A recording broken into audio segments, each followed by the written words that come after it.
The question is, it has to do with the law of attraction.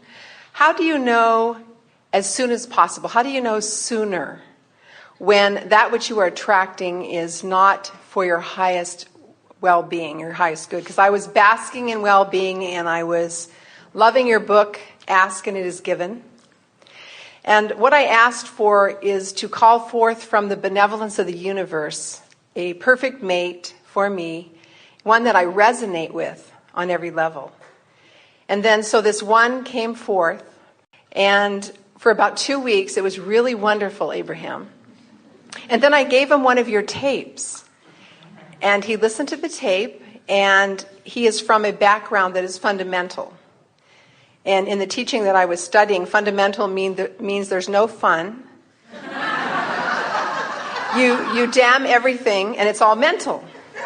Fundamental. And so he listened, and then from that moment forward, he began to find fault with many things about me and about my expression, about my clothes, and about everything.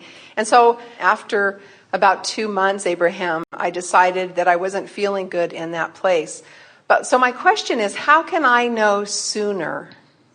I think that the test here is that when I gave him the tape and he did not resonate with me in that place, I mean, how could he not adore you? Then I should have said, I love your comment, fork off. But I didn't go there, so I just kept saying, well, I will just continue down this path and continue down this path, making the best of it. And it didn't feel good. When I would talk on the phone and I would hang up, it didn't feel like a place. Here's what happens. As you are understanding that we're talking about the emotional journeys. And of course, your action follows your emotion. You can't just stand still in terms of action. In fact, we notice that your action follows your emotional trail usually pretty well. You seem to always go where you're looking. Jerry's noticed that with Esther driving the monster bus. He will say, look over there, only to discover that Esther begins to veer in that direction. So now he only says, look over there, because you tend to go wherever you are looking. So you meet someone and you're looking for their positive aspects. And as you look for their positive aspects, you find them. So you're looking for positive aspects and finding them, and looking for positive aspects and finding them, and looking for positive aspects and finding them. And so you are finding vibrational alignment with them and having a nice experience. But as with every relationship, the more you get to know people, the more you want to find out how much of you and the other person is compatible. And so if you could continue to look for the positive aspects, it is possible for you to keep branching off and branching off and branching off and branching off to find the best of this person until it is possible that you could find vibrational compatibility with this person. You could not meet any person on the planet who could not eventually find resonance with the idea that they are creators and that they've come forth to create, and that they are good and that they are worthy and that source is flowing to them, and that the negative emotion means they've pinched it off. In other words, everybody at the heart of who they are would come to that recognition. But the thing that we want to say to you is, do you believe that it is your job to focus upon someone down the trail and identify them as your final destination, and then focus yourself so diligently that this person that sort of came to you at the very early stage of your journey is the final person that comes? It would be like saying, I'm going on a journey to have a joyful experience, as compared to, I'm going specifically to Egypt to see the pyramid. When you say, I'm going specifically to Egypt to see the pyramid, you would affect a more specific course of action between here and there to get there. But when you say, I'm going to have a joyful journey, now your journey could take many twists and turns, and it would be a much fuller, brighter, all-inclusive journey than if you just made a beeline for this destination that you think you're going to. And what we notice with relationships in particular is that many of you just want to make a beeline there. And so you'll find someone, and it's almost like this person has to be everything that I've decided that I want. And we say, why not just make the best of where they are? Because what happens is when you make the best of who someone is, and they do not have all of the probabilities of fulfilling all of the intentions that you've been launching into vibrational escrow. Oh, you're going to like this so much. What happens is you make the best of it, and they give you the best of what they can give, given who they are in relationship to all the things that you want. But because you've made the best of it, now the universe can say, now come this way. In other words, this person took you to here. Now, if you're in positive aspect mode, now your helpers along the way can say, and this one will even take you more. So you branch off. This person that you met goes merrily on their way. You go merrily on your way, and you meet another who gives you some of it, maybe all of it. But if not all of it, then the fairies of the universe that are along your positive trail say, now come this way. Well, now come this way. Well, now come this way. And by the time you've had some exposure to some experiences, you have had the opportunity to fill in the gaps in your vibration so that you are becoming incrementally a much better match to all of the things that you've been telling the universe that you want. Did you get that? Now let's go the other way. So here you are, you meet someone, they feel pretty good to you, so you go. Then you give them the tape, or something comes up, you find out they have no money, or you find out that they're married to somebody else, or whatever. So you're going merrily on your way, you find something out that is upsetting to you. Now you've got another fork in your trail. So now you can go the unhappy mode, you can go the revenge mode, you can go the you deceived me mode, you can go you lied to me mode, or you can go to, well, we've been having fun while we went, and you were there when I needed you, and I get what I'm a vibrational match to mode. Feel the difference? So let's say instead of going the good feeling mode, which remember the fairies are going to branch off into better feeling things, you go the injustice mode. So as you go the injustice mode, now what happens? Now what fairies are along the trail to help you? In other words, well, if you didn't like this guy, you really won't like this guy. And if you don't like this guy, you really won't like this guy. See how it works? Yes, that's very helpful. Thank you. Yes, indeed.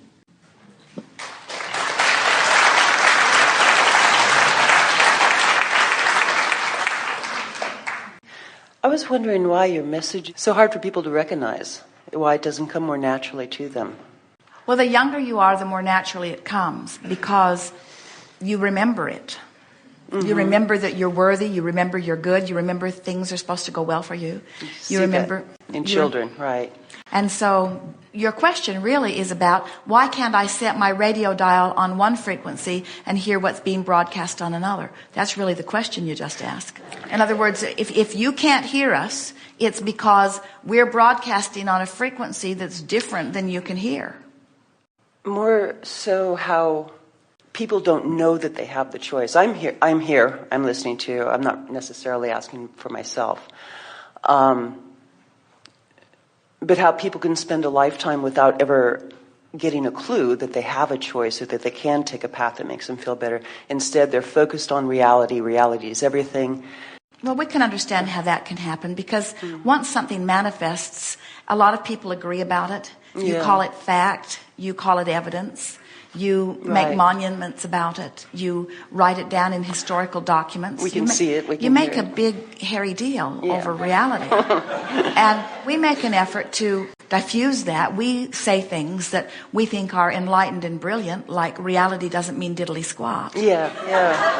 Because it's just the manifestation of energy that's been in motion. Most people offer most of their vibration in response to the manifestation that they are observing. Mm-hmm. So once something becomes fact, then people have a feeling that they should talk about it, that if it's fact, then we should write it down, and we should discuss it, and we should objectively make it part of our vocabulary. And we say, the thing about that we are wanting to help you to understand so that you will deliberately divert yourself from that is that this is a universe that's based on inclusion. So there's no exclusion. When you see something you want and you say yes to it, you include it in your vibration. But when you see something and you say no to it, you include it in your vibration. Mm-hmm. So there's no such thing as no. And if people understood that, then they would be more particular about the things that they give their attention to.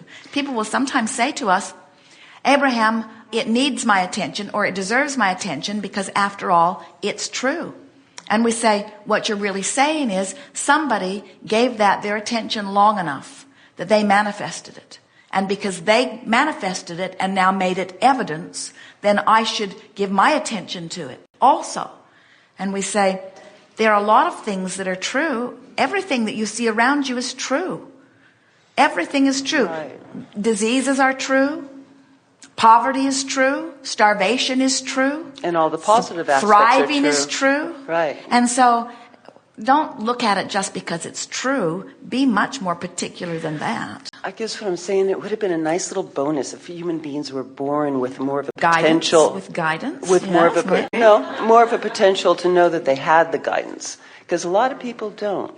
And it doesn't seem to come to them naturally. Well, what would you like? Your teeth to fall out? What guidance could be more significant than the elation that you feel when you're moving toward what you want and the sadness that you feel when you are moving away from it? In other words, it seems like the perfect plan. What's happened is people have become accustomed to the discomfort of varying degrees of negative emotion. And so it's a disregard for feeling good. So what it really is, the answer to your question is, somehow many people have come to the place where they've become convinced that it matters more that they satisfy someone outside of them than that they satisfy what's coming forth from inside them. So, for example, someone might do something that they really don't want to do because it's expected of them, because they don't want to disappoint someone else. Mm-hmm. And we say, that's setting your own guidance aside. One of the things we're encouraging Jerry and Esther to write a book that says, I don't give a rip what you think. Good one.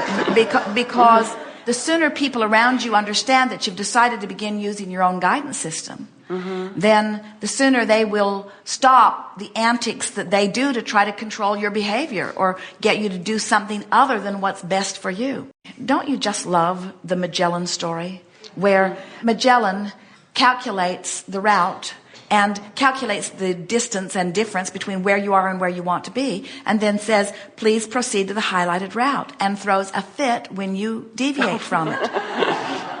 When possible, make a legal U-turn. When possible, make a legal U-turn. In other words, she just kicks up a terrible squawk when you divert from the highlighted route, you see. And your guidance system does the same thing. You launch all these things into vibrational escrow. Source agrees with all of them and says, come this way, come this way, come this way. This is the way to the things you want. And when you go that way, you feel the discord. And now you are alert to what that discord means. Now you start feeling for thoughts, words, and actions that give you the relief, that let you know you're back on your path. But if you've been listening to those outside of you instead of to that gut instinct or that feeling, then... But I guess my question is that people do tend to do that naturally. Everybody's known a lot of people that lived in their whole life in a rut.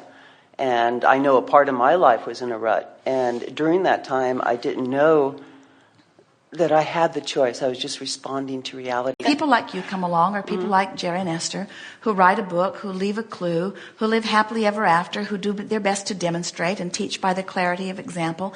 And children are born every day who still remember it. Parents think that they're teaching their children when the opposite is true. The children come forth all fresh and bright, wanting to remind the others. And the dilution ratio is really wonderful because the old ornery ones are croaking while the new good-feeling ones are coming in, you see. And also, you know that idea of the pendulum swinging? What that's about is that the contrast that you're living causes you, sometimes when you really know what you don't want, to launch a rocket of desire about what you do want. And so very often your civilization will be in the place where, as a mass consciousness, you are summoning a whole lot of energy. That's what's going on right now. We have never seen energy moving as swiftly as it is with the human population on this planet today. You are mixing it up with one another, and you are sending off rockets of desire, and you are summoning the energy in greater proportion and faster speed than we've ever seen any time. And so what that means is the energy is moving faster. Your awareness of where you are within it is becoming more apparent. So more and more people are waking up to the awareness that by feeling a little better, things go better.